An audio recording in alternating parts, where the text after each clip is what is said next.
Srbija je 1908. mogla izazvati Prvi svjetski rat. Ovu je brižno čuvanu tajnu razotkrio splitski povjesničar dr. Tihomir Rajčić u svojoj knjizi Krivnja Srbije za Prvi svjetski rat, koja će uskoro izaći iz tiska. Početkom 20. stoljeća Balkan je bio poprište političkih napetosti. Godina 1908. donijela je prijelomni trenutak. Austro-Ugarska je u dogovoru sa Rusijom anektirala Bosnu i Hercegovinu, što je izazvalo val nezadovoljstva i ogorčenja u Srbiji. Srpsko društvo, vođeno idejom nacionalnog ujedinjenja, doživjelo je ovu aneksiju kao povredu svojih zamišljenih prava i povijesnih težnji. U Beogradu su se vodile burne rasprave. Predsjednik vlade Milovan Milovanović, svjestan ograničenih mogućnosti male balkanske države, tražio je diplomatska rješenja, ali istovremeno i podršku velikih sila, prije svega Rusije. No, ruska diplomacija bila je jasna. Srbija ne smije srljati u rat, jer bi to značilo samoubojstvo bez ikakve šanse za pobjedu.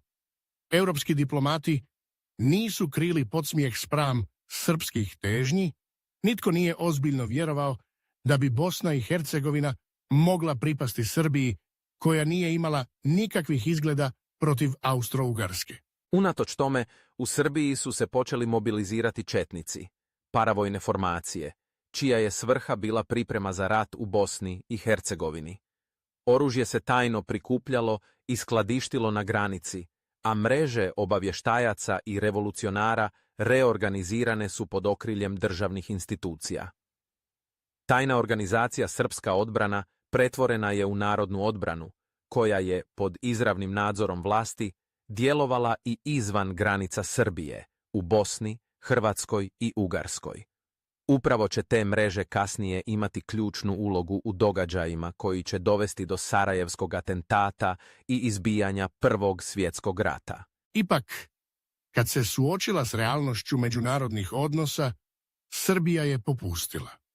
Pod pritiskom Rusije, Velike Britanije i Francuske, srpska vlada je 1909. godine priznala austro-ugarsku aneksiju Bosne i Hercegovine.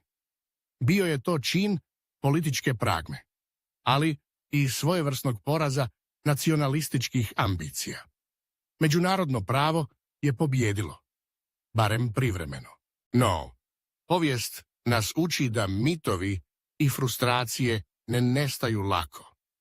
Ideja o Bosni i Hercegovini kao srpskoj zemlji nastavila je živjeti u kolektivnoj svijesti, hraneći nove generacije nacionalizma i nesklonosti prema kompromisu. Ta fiksacija nije nestala ni danas. Ona i dalje oblikuje agresivnu politiku današnje Srbije. Važno je podsjetiti se tih povijesnih lekcija. Razumijevanje stvarnih uzroka i odgovornosti za velike sukobe prošlog stoljeća ključno je za izgradnju bolje i mirnije budućnosti. Povijest nije samo zbirka datuma i događaja. Ona je i opomena, poziv na razboritost i odgovornost. Samo suočavanjem s istinom možemo izbjeći ponavljanje tragedija koje su obilježile 20. stoljeće.